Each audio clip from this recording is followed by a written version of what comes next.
muito doer. Que triste, দেখো. So excited to see the deer meat. Different parts of the body. In one plate, the full. Look the heart. আমরা কলকাতার মানুষ। Officially শ্বশুরবাড়ি সুন্দরবনের ঠিক খুব পাশেই, তবে আজ অবধি সুন্দরবন দেখার সৌভাগ্য হয়ে ওঠেনি। ড্রাইভারের মুখে অনেকবার শুনেছি তিনি নাকি সুন্দরবন দেখেছেন এবং সুন্দরবনে হরিণের মাংস চেখে দেখেছেন, তবে আমাদের সেই সৌভাগ্য আজ অবধি হয়ে ওঠেনি।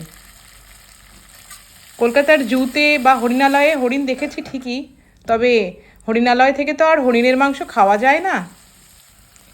কুয়েতে আসার পরে বিভিন্ন রকমের মাংস চেখে দেখার সৌভাগ্য হয়েছে।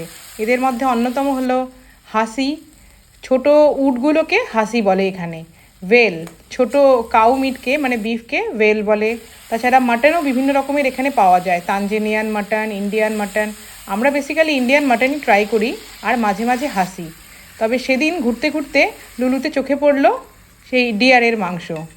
দাম যদিও আকাশ ছোঁয়া, তবুও মনে হলো যখন চোখের সামনে পড়েছে তবে একবার চেখে দেখা উচিত।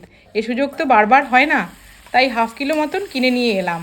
ট্রাই করে দেখলাম, ভালোই খেতে, বেশ মাটনের মতো, তবে বারবার ওয়াশ করতে হয়। আমি মোটামুটি 2.5 আওয়ার্স ধরে ওটাকে ভালো করে ওয়াশ করেছি। অনেক রেডিশ টাইপের মাংসটা, আর খেতে কিছুটা মাটনের মতো, মাটন আর চিকেনের মাঝামাঝি, মানে মাটনের মতো অতটা শক্ত নয় আর চিকেনের মতো অতটা সফটও নয়। আর মাংসটা খেতে একটু মিষ্টি মিষ্টি মতো। আমাদের সবার খুব ভালো লেগেছে।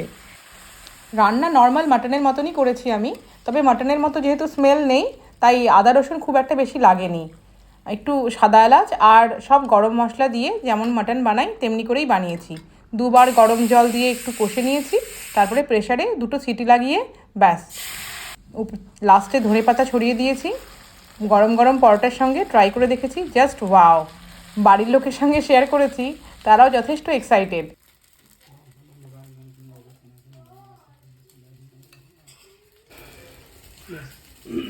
খেয়ে বলো কেমন হয়েছে।